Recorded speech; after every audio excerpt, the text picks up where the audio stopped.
أهلا بيكم في فيديو جديد من خليك في السليم.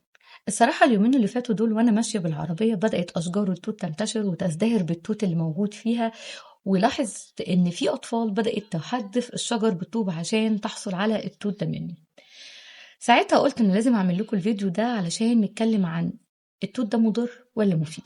خليني أقولك الأول إن أشجار التوت مهمة جدا. أول حاجة طبعا عشان بنحصل منها على ثمار التوت، وتاني حاجة طبعا ورق التوت اللي بنعمل منه الحرير عن طريق دودة الأذى، والموضوع ده كلنا عارفينه.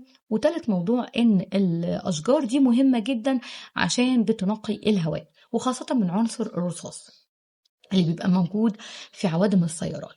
طيب، هل التوت كده مضر ولا له فوائد؟ اكيد له فوائد. التوت ثمره غنيه جدا بفيتامين سي، وغنيه جدا بالكالسيوم، كمان غنيه جدا بمضادات الاكسده اللي احنا اتكلمنا عنها قبل كده، وعرفنا ايه اهميه مضادات الاكسده. طيب، هو كده التوت له ضرر؟ زي ما عرفنا أي أكل بنتناوله في موضوعاتنا أكيد له فايدة وله ضرر. خلينا نعرف الجانب من الضرر وإزاي نتجنبه.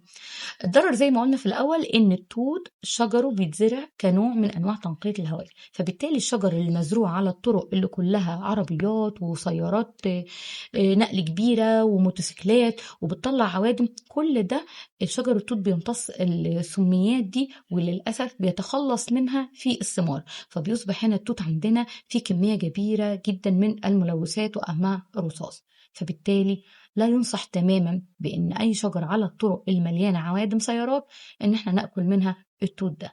وعشان كده احنا بننصح إن احنا نختار المكان الصح اللي بنشتري منه التوت، أو نكون واثقين من إنه مش توت من على الطريق العام. وخليك دايما في السليم.